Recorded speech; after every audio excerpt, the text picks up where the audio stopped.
Welcome back, everybody out there in YouTube land. I am Joe. I'm your host with the Rent-A-Roos channel, Firewall E-Waste Services. Going to do a long video here from a short that's been posted already, or will be posted, one before the other. I actually think I'll post this one first, but anyhow, once again, I'm with Firewall E-Waste Services. I am the owner. Been doing this for 20 years. So if you got any questions, comments, or just as importantly, I do buy e-waste and sometimes just about anything else that you got for sale, but mainly e-waste related stuff. So if you got stuff put together, send that in the comments and I'll try to respond as quick as I can. Been doing this, I think I've already said, for a little over 20 years, but anyway, without getting too far along and going off track here, we're going to go ahead and let's get started on this breakdown. So I'm basically just going to pull the screw sets and then flip it over. I'm going to go ahead and pull this USB port that's right here. We're going to come over and get the video card real quick. Perfect. It's only got 2 screws on it. And then we'll get the power board here. Another screw. And looks like we only had 3 holding. Sometimes they like to act like a booger like that. Flip this over really quick. We're going to want to get these nut screws right here that hold the monitor cables in, and also we got 1 screw set there. Go ahead and extract that out. And I hope my video, is working great today. I've got a rigged up little tripod stand here, so deal with my ghetto-ness, but I've got a little handy dandy this fits most of these sizes where I can unscrew these nuts. Sometimes I'll have to come back in and pull those off by hand, but boy, this makes it a lot quicker. A few turns usually, because they kind of like to hang at the end or halfway through. They'll still turn, but you kind of have to put a hand up pressure to get them to go the rest of the way. And they're such tight spaces. Let me get my pointer tool here. Another thing I've kind of retrofitted. But when you have them together like this close and everything, with this tool right here, it's hard to get this right here to sit down between the 2 of them. So you might be able to see here on the camera that I've slightly ground it down, and this is a 3/16. I've done the same with a well, that's a 3/16. Both of these are 3/16, but I believe one's a little bit different than the other. But these are my main 2 go-tos, and I'm going to go ahead and pull these cards.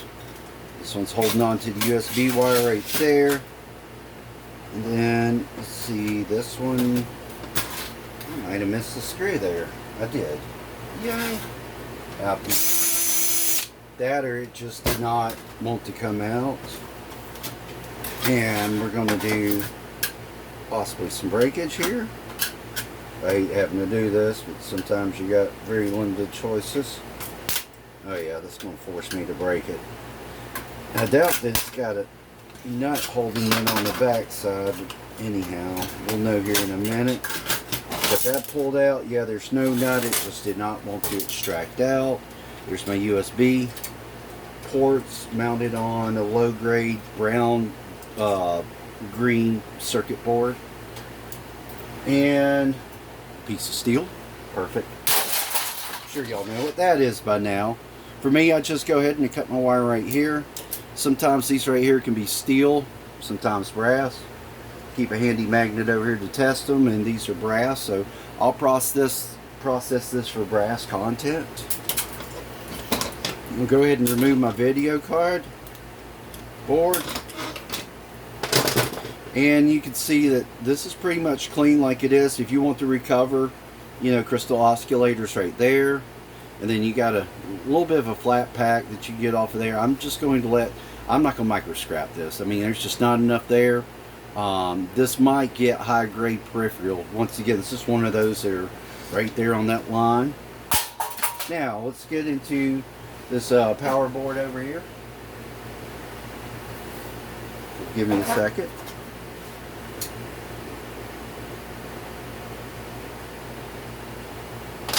And we got this power board. I want to get these wires off.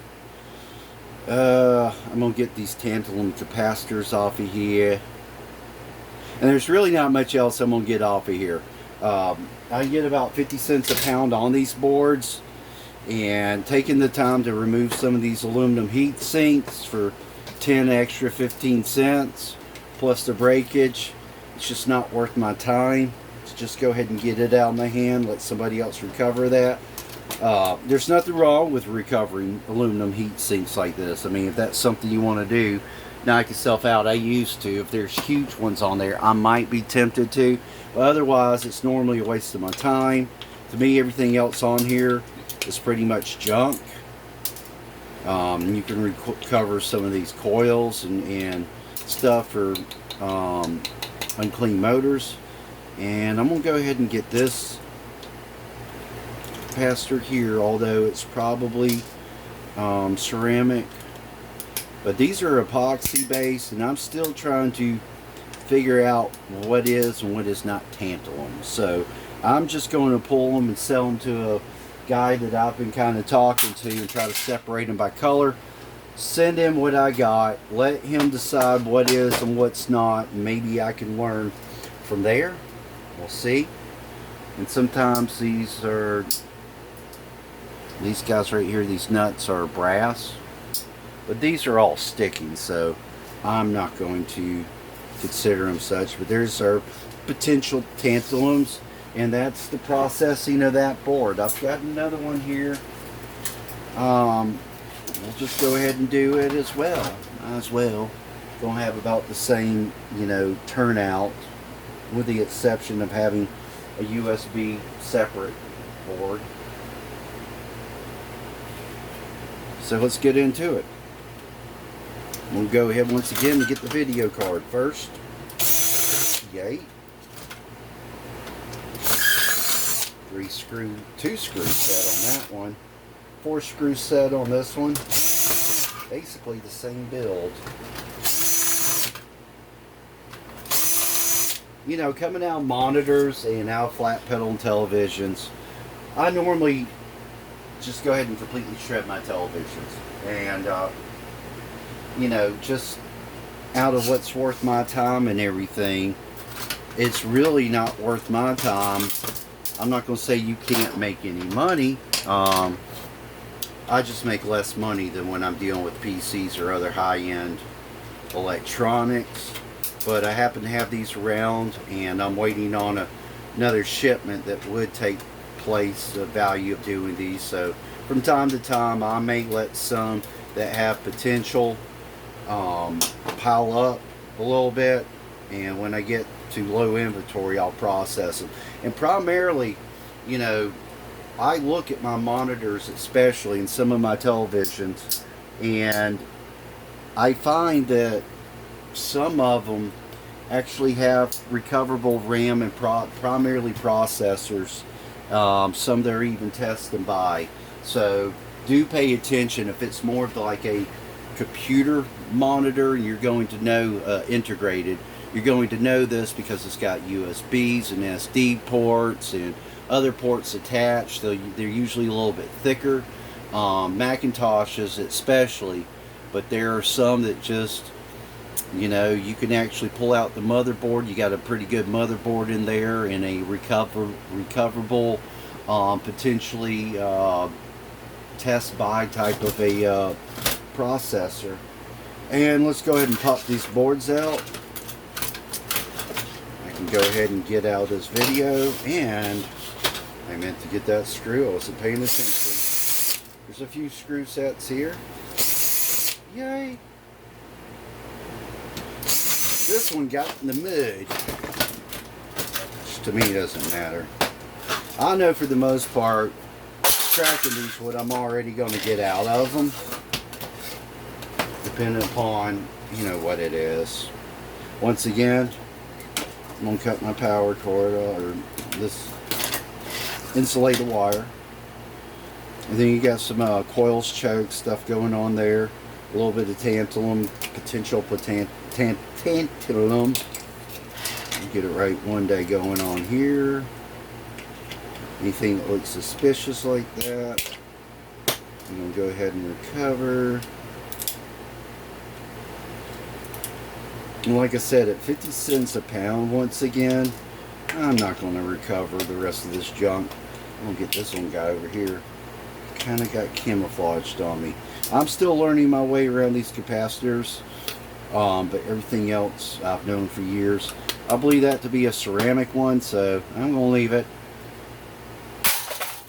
Then I'm going to get the insulated off of here. Get this kind of like ribbon cable deal going on here, and sometimes you might be able to see these connectors are gold plated, even on these metal strips. I've heard that even the wires running through here can be gold plated, sometimes copper. It's cladded with the copper inner to it. And then here you got some good pin sets that have got gold on them, USB, monitor, looks like firewire. Anyways, got a nice little flat pack going on here. A couple of crystal oscillators going on, smaller IC chips, lots of miniature tantalums and MCLL or whatever they're called. This is right there, once again, borderline on Clearfield high grade. You can recover this. I would, you know, going to do some YouTube videos, so I'm going to look for them first and find out what people are doing to recover gold tint off of the content, and if it's even worth it. Anyways, I'll call this video in for now. Once again, I'm Joe with Renaroo's channel, Firewall E-Waste, and question, comment, shares, what have you. And once again, if you got any e-waste that you want to sell, send that to me in the comments, and I might just buy just about anything at the same time. I have a real knack for collecting antiques, especially Lego. If you got Lego, especially vintage, hit me up on that as well. Y'all have an awesome day and peace out.